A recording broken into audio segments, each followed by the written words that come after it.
Caríssimo, amado irmão e irmã em Cristo, mais uma vez estamos dando início ao nosso quadro Conhecendo as Riquezas da Fé Católica. E hoje a gente traz um assunto de suma importância para o católico. Nós que somos integrantes de uma Igreja Universal, nós temos que saber quais são os passos que nós damos dentro da igreja. E hoje, por sua vez, nós vamos falar sobre os sacramentos, a riqueza de cada um, a beleza de cada um. Lembrando que o sacramento e as suas particularidades, elas nos aproximam da vida em comunhão com Deus. E o interessante é que essa jornada, essa caminhada, ela nos leva à santificação, à união com o povo de Deus, à união com a igreja como um todo. Os sacramentos, eles nos revelam e em nós a comunhão com Deus por meio de Jesus Cristo.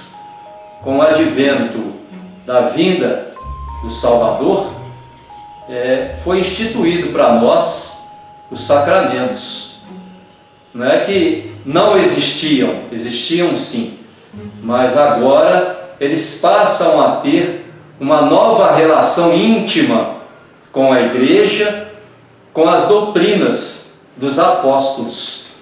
É interessante que Paulo VI, na sua Constituição Conciliar, Sacrosanto Concílio, ele nos ensina que, abre aspas, não só supõe a fé, mas também a alimentam, fortificam e exprimem por meio de palavras e coisas, razões pela qual chamam o sacramento de fé.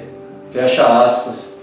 E Paulo VI, ele dá uma ênfase muito importante nos sacramentos. A partir do Concílio Vaticano II, é reavivada a chama de todos os sacramentos. E aí, por si só, ele é confiado à igreja através de Jesus Cristo. E nós temos 7 sacramentos. No primeiro momento eu fico meio conturbado em saber quais são. Mas agora, doravante, vai ficar fácil. Por quê?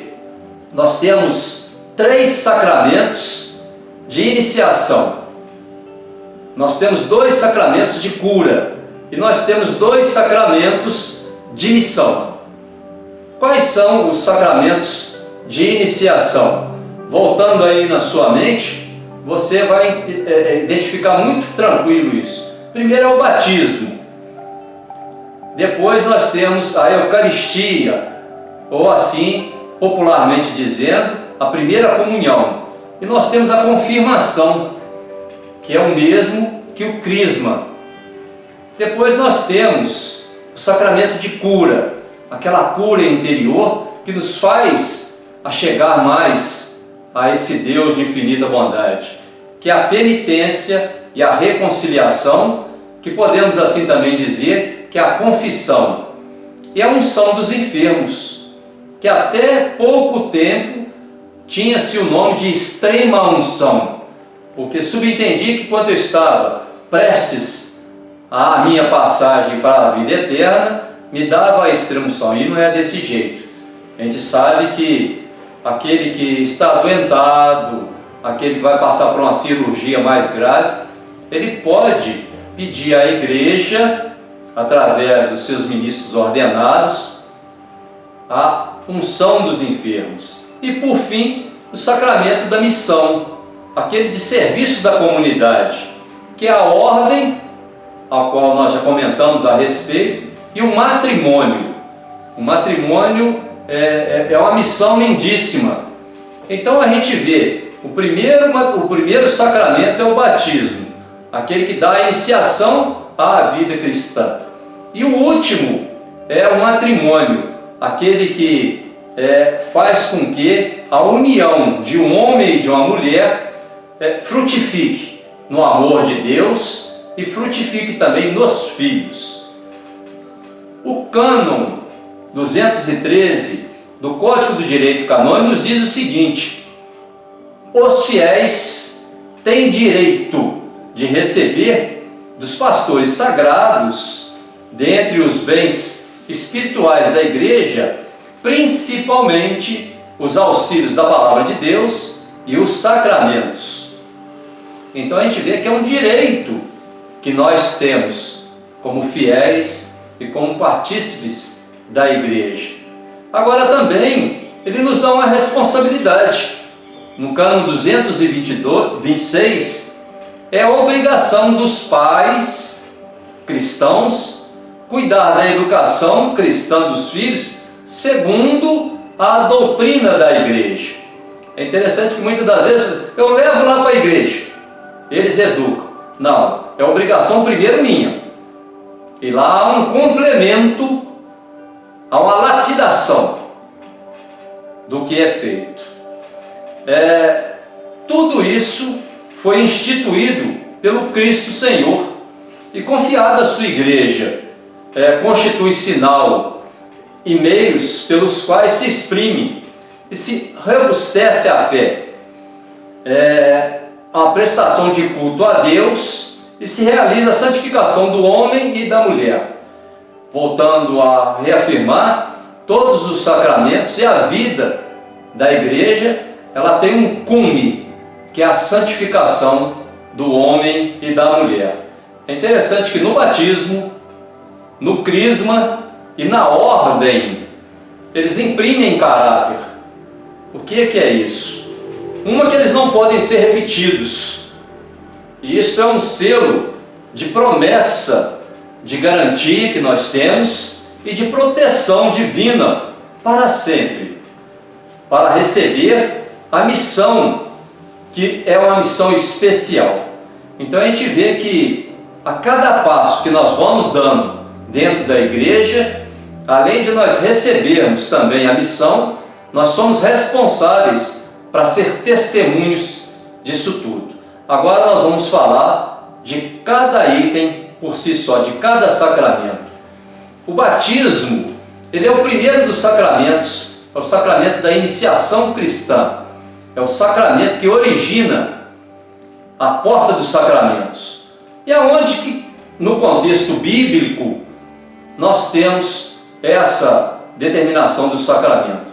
Se você pegar a sua Bíblia, em Mateus 28, 16, 20, está lá, nas celebrações, obedece a ordem dada pelo Cristo, pelo próprio Cristo aos apóstolos. Ide, portanto, e fazei que todas as nações se tornem discípulos, batizando-os em nome do Pai, do Filho e do Espírito Santo, e ensinando-os.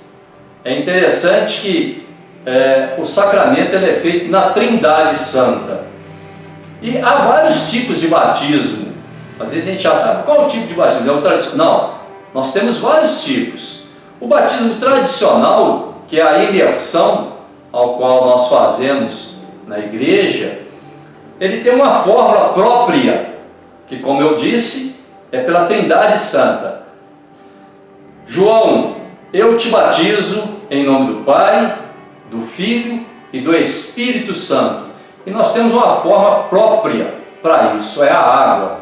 Tanto a água ela pode ser jogada na cabeça, ou a criança pode ser imersa na água. O tradicional hoje é derramar a água na fronte da criança. Nós temos também o batismo por desejo. O próprio nome, ele já diz. Aquele que às vezes não tem a possibilidade de ser evangelizado, mas deseja, ele também é batizado. E nós temos o batismo do martírio.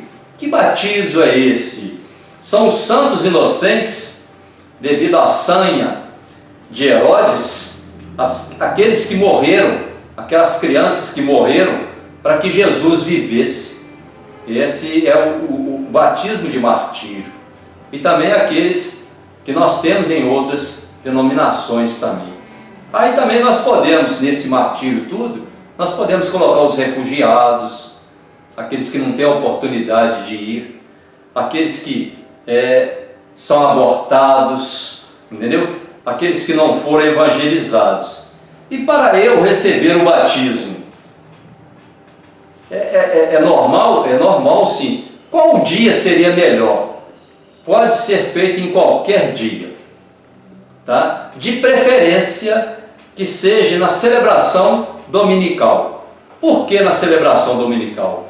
Nós estamos recebendo mais um que está participando ali daquela comunidade. Nada melhor dele ser apresentado, dele ser recebido, dele fazer parte como um todo. Se possível, na vigília pascal.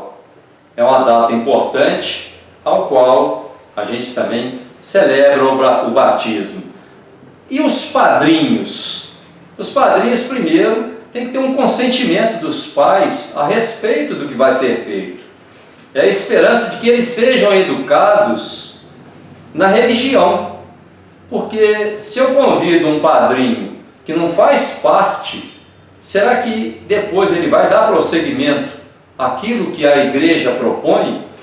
Admite-se apenas um padrinho ou uma madrinha. Pode ser os dois, tranquilamente. É interessante que aqui eu vou fazer uma alusão a respeito de como é o nosso sistema aqui na paróquia de Santa Teresinha. Todo aquele que vai ser batizado é marcado uma reunião com o nosso pároco. Para que isso? Para ele saber efetivamente a caminhada dos pais, a caminhada que vai ser proposta para aquele que está chegando, que às vezes o pai não é batizado, a mãe não é batizada. Então, nesse momento, é proposto também para eles o batismo. Às vezes não tem um matrimônio. Então, nessa entrevista, é importante nós sabermos a vida da pessoa. E também com os padrinhos.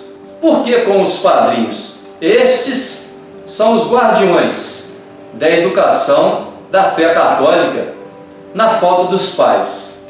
Então a escolha dos padrinhos é de fundamental importância, porque eu não posso colocar um padrinho que não tem afinidade com a igreja, que na minha falta ele não vai ser verdadeiramente o guardião para o prosseguimento da fé. Todos, volto a frisar, têm o direito a ser batizado, tanto criança como adulto. Você adulto que nos ouve, porventura, se você não for batizado, nos procure. Nós temos aqui uma equipe especial para esse evento, para a formação para o batismo. Agora nós vamos falar a respeito da Eucaristia, que é a primeira comunhão. É interessante que na primeira comunhão ela tem a origem e a sua permanência itinerante e ininterrupta na vida da igreja, graças a uma ordem que o próprio Jesus dá a seus discípulos no decorrer da última ceia. Façam isso em minha memória. Aonde que está escrito isso? Lucas 22, 19 e 20. Lá está escrito onde Jesus, na última ceia, ele institui e determina para nós. E é interessante que esse evento ele é ininterrupto até os dias de hoje. E o porquê da Eucaristia? Se nós analisarmos lá em Atos 2, 42, 46, a Eucaristia ela é parte de um conjunto da vida das nossas comunidades. E é interessante que lá a gente vê 4 pontos fundamentais em relação à Eucaristia. O porquê da Eucaristia? Primeiro, é o ensinamento dos apóstolos. Ali no decorrer da Eucaristia, lá na igreja primitiva, nós tínhamos a transmissão dos ensinamentos.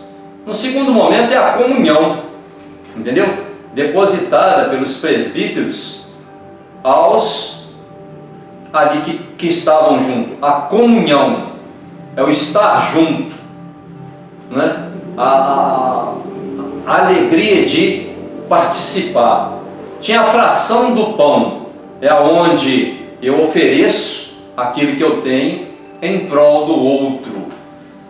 E aí a gente vê isso muito bem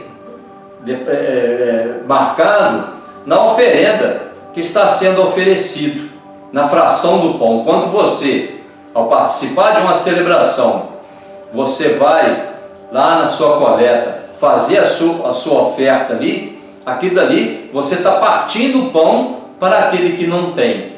A importância do seu dízimo, a importância da sua contribuição na fração do pão.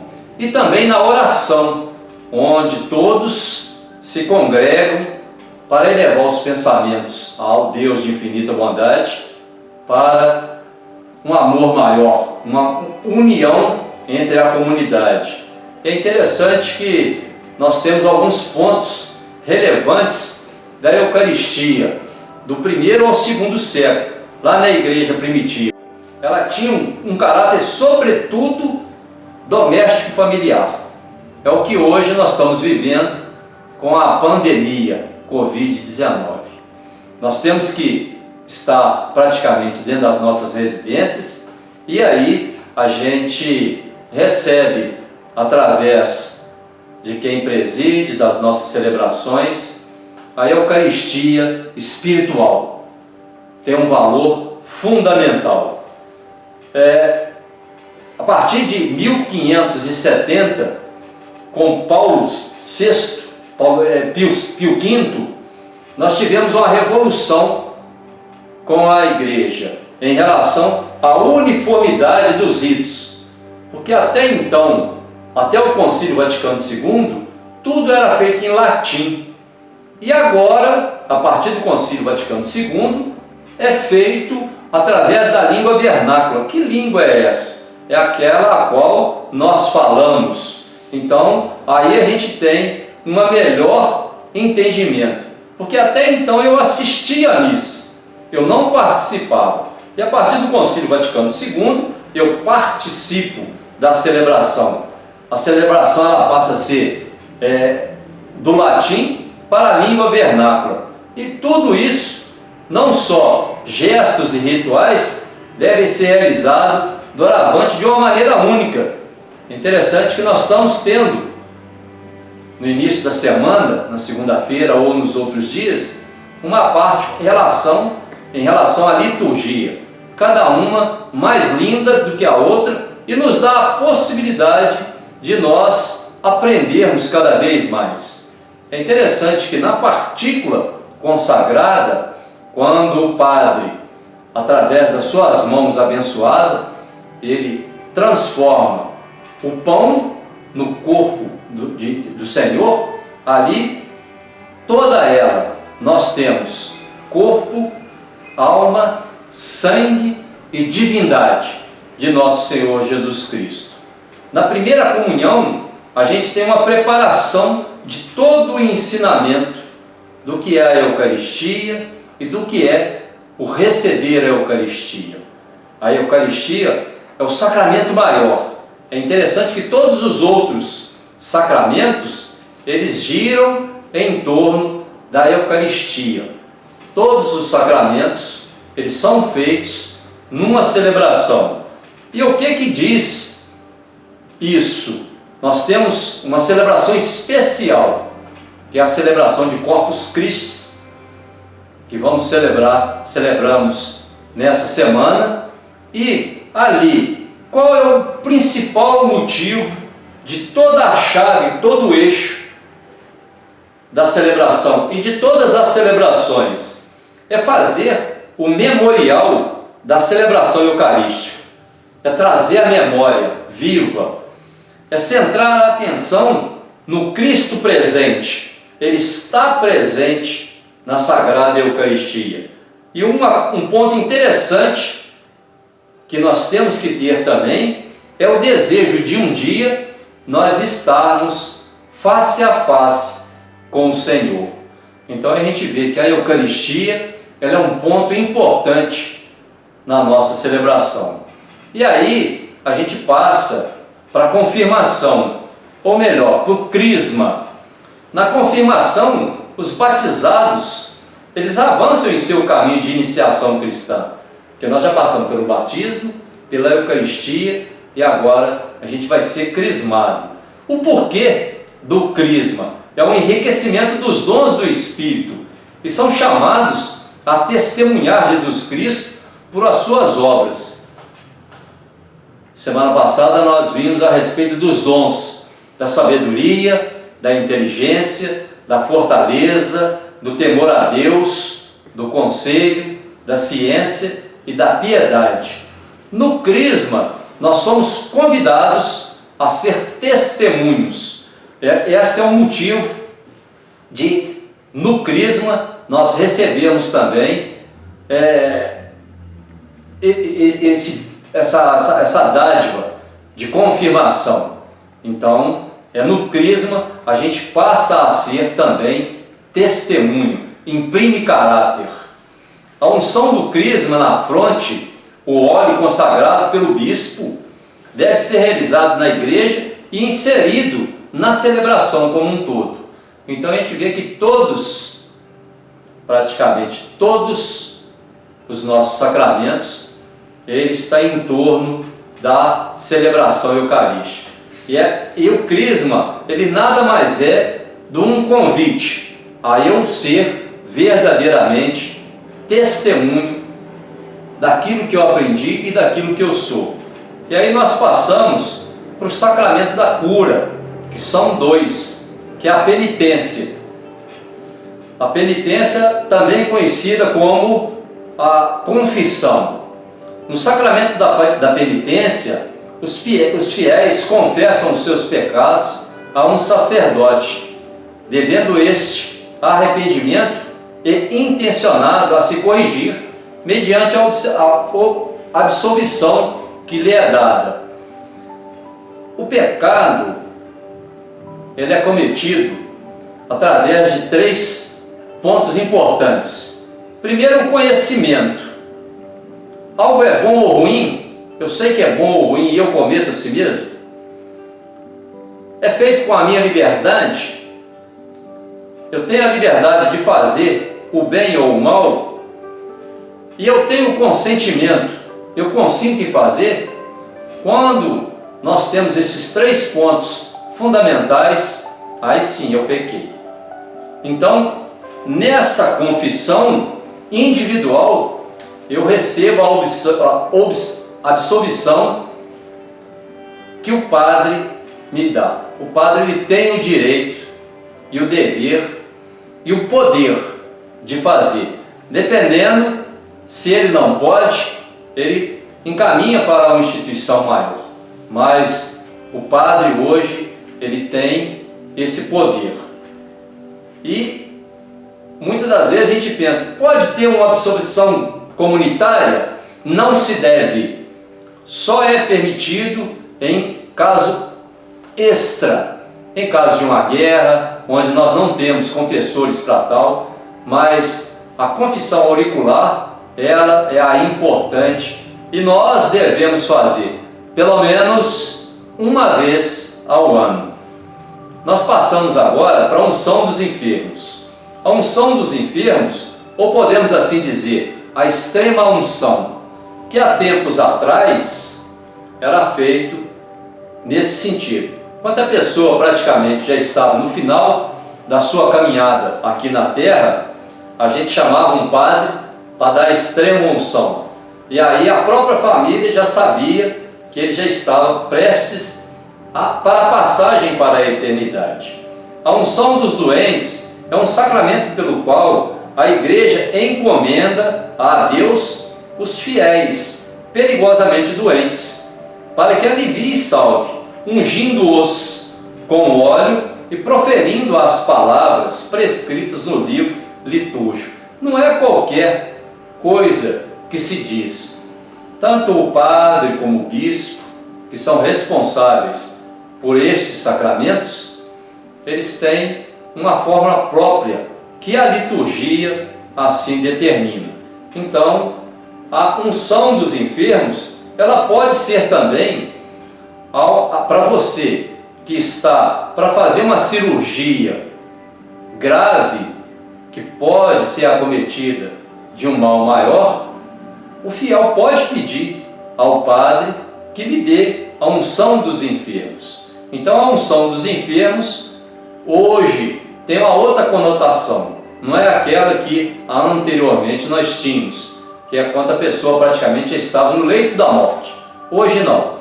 Se você for fazer uma cirurgia, se você estiver com a saúde debilitada, você pode, com o propósito de quê? De levar o alívio e salvar a pessoa. Isso não quer dizer também que é um milagre, não é isso. É um alívio para a pessoa, que ali também ela pode se confessar, ela pode estar mais em comunhão com o Senhor, Deus Todo-Poderoso. E aí nós passamos para o sacramento da missão. O sacramento da missão nós temos dois, que são o da ordem e o do matrimônio. Primeiro nós vamos falar no da ordem. Quais são as ordens que temos hoje na igreja? É o episcopado, que é o bispo, o presbiterato, que é o padre, e o diaconato, que é o diácono, que é pelo sacramento da ordem e pela invocação divina de alguns homens pelo caráter permanente. Então aquele que é sagrado bispo, aquele que é sagrado padre, aquele que é sagrado diácono, é permanente e desempenham na pessoa de Cristo. E qual a função desse ministério? É de ensinar, de santificar e de reger. Então a gente vê que são homens escolhidos através da comunidade e que é proposto para eles seguir um caminho da ordem religiosa. Tanto pode ser diaconal ou religiosa, como nós temos os religiosos, os freis. Então isso é um convite, entendeu? E segue um determinado critério, não é o critério comum. E aí fica a você que nos ouve, se você vê alguém que tem esse perfil, fale com ele, quem sabe amanhã ele não vem fazer parte também aqui conosco das ordens sagradas do Senhor. E nós temos por último o sacramento do matrimônio. É interessante o sacramento do matrimônio porque ali é a união de um homem e de uma mulher, a qual lá no início da criação Deus fala: já não são dois, mas uma só carne. Então é interessante que ninguém é de ninguém, mas ali é feito um contrato de união indissolúvel. É um contrato de união indissolúvel. E esse sacramento, ele tem um objetivo, além da santificação um do outro, também a perpetuação da espécie. Entendeu? É interessante que na celebração do matrimônio, os noivos é que presidem o sacramento do matrimônio. O diácono ou o padre, eles são assistentes oficiais ali no momento. Mas o mais importante é para nós vermos a importância do matrimônio, a importância do noivo e a importância da noiva. Eles é que pedem verdadeiramente a bênção a Deus. E neste caso, Deus o abençoa através do ministro ordenado, do diácono, do padre ou do bispo. Mais uma vez, eu me retrato aqui para a nossa comunidade. No ato de um processo de casamento, é feito também uma entrevista. Para que essa entrevista? Para nós sabermos qual é a origem de um e qual é a origem de outro. Para quê? Para que depois os dois vão viver em comum união.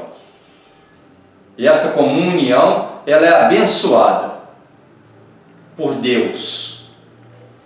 Essa é o critério principal para nós sabermos a importância do casamento. Aí você vai me perguntar, e os casamentos que não foram válidos? É porque na sua origem ele já não foi realizado. E aí nós temos também aqui na nossa diocese um tribunal canônico, ao qual temos pessoas lá especializadas para fazer um percurso, fazer um apanhado, se esse casamento ele foi válido ou não. Não existe nulidade daquilo que foi válido. Existe sim aquilo que iniciou nulo. E aí, através de um processo que é feito na nossa diocese, aí a nulidade daquele processo que foi feito. Mas no primeiro momento, o casamento é para união, onde sede fecundos e multiplicai-vos. Essa é a importância da união do sacramento, onde ali se constitui a célula máter da humanidade, a família, onde o próprio Senhor, ele quis vir a este mundo através do seio de Maria, através da paternidade de José. E a divindade se uniu à humanidade através da família. Os sacramentos são meios pelos quais podemos nos aproximar da vida em comunhão com Deus, em comunhão com a Igreja e em busca da santidade. Volto a frisar que todos os sacramentos têm um objetivo comum, a santidade. Não se trata de ritos a serem cumpridos de forma superficial, por caráter social ou exigência familiar, apesar de que hoje a gente vê que, infelizmente, tanto o batismo como o matrimônio, eles estão num cunho social. Deveríamos rever essas nossas atitudes, porque é um sacramento. Primeiro, o batismo é aquele que inicia, e o matrimônio é aquele que fecunda, é de fundamental importância. Mas devemos observar que, na celebração dos sacramentos, a Igreja transmite a sua memória, particularmente com a profissão de fé. Nesta, não se trata tanto de prestar assentimento a um conjunto de verdades abstratas, como, sobretudo, fazer a vida toda em comunhão plena com Deus vivo. É o que nos ensina o Papa Francisco em sua carta encíclica Lumen Fides.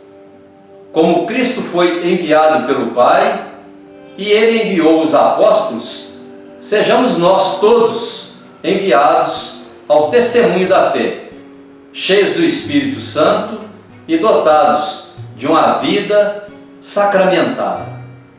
O Papa Francisco, ele nos convida a sermos testemunho. É um Papa que veio com um projeto novo de santificar cada um de nós. E através da celebração dos sacramentos, é através do conhecimento dos nossos sacramentos que nós sejamos santificados. E por intercessão da Sagrada Família, que esse Deus de infinita bondade nos abençoe. Ele que é Pai, Filho e Espírito Santo. Amém.